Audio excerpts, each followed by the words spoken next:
Hey there, how's it going? Happy summer, day 2 for us.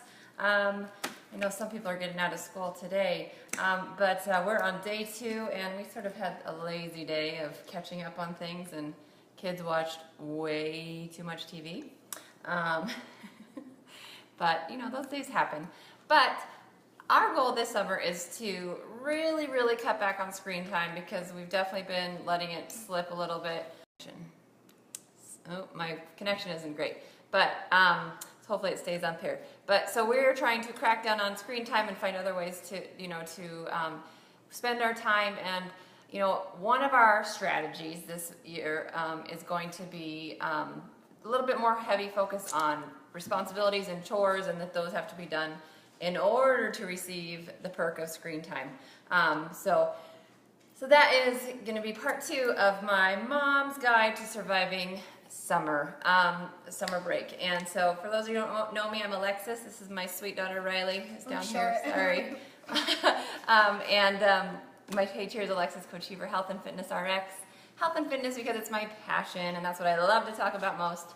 RX because I'm also family practice PA. So I work a lot with families, help them with strategies on raising healthy kids and responsible kids, and with manners and all sorts of stuff. You wouldn't believe some of the things I talk about in just an office visit. So and one of the biggest things that we find in that are recommended in medicine, like the American Academy of Pediatrics definitely is recommending less and less screen time as we go. The studies are showing more and more that it definitely affects our brains. It affects their abilities to focus and concentrate, can contribute a lot to issues like ADD, ADHD, learning difficulties, those kind of things. So if your kids are struggling with things like that, screen time is an area that should really be looked at. I'm not going to go into all of that today, but this is just one way that we're going to use. Like I said before, I'm no expert in all these like parenting, those kind of things, but these are just some strategies that we're gonna use this summer, and I just wanted to share them with you guys. So I'm just sort of sharing our experience. And this is our plan. So again, I'm not creative, so I went on to that magic place called Google, and I found a responsibility chart. So it's a daily chart. This is a little bit very similar to like their charts they were doing that I shared previously about like time-saving stuff.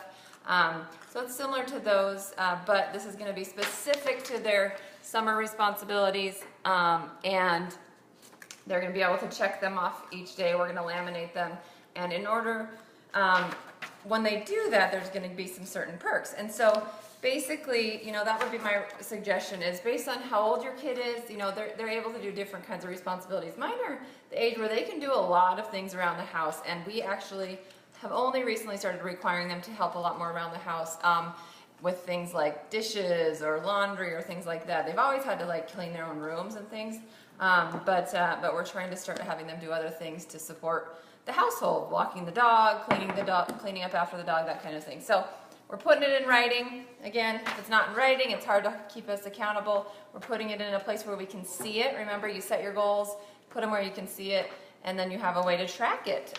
So when you track your goals, you're much more likely to follow through with them. And so here's some of Riley's: make your bed, clean your room, feed Rudy, our dog, walk Rudy. She's going to share that responsibility with her brother, so that's not every single day.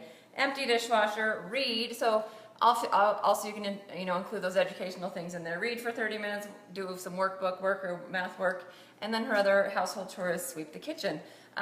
For now, we're going to have them do these every day. The reading and schoolwork stuff is like 5 days a week, and we'll just see how it goes.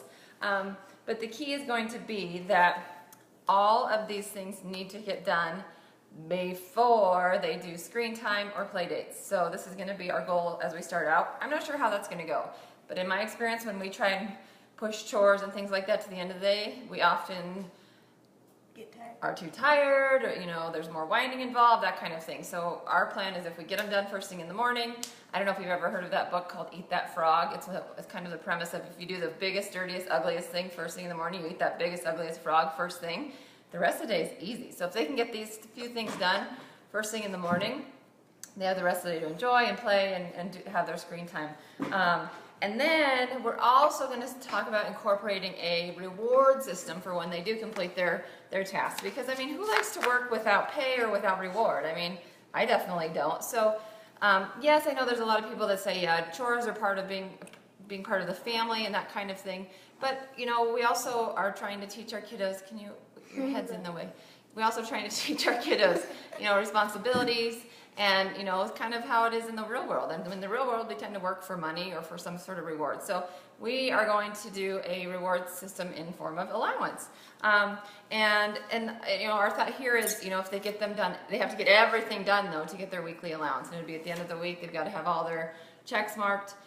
Everything has to be done to the best of their ability, and then they'll get their allowance. And that's also going to be a way to help them learn about responsibility with money, you know, whether they save, whether they spend, that kind of thing. So, will you save or spend?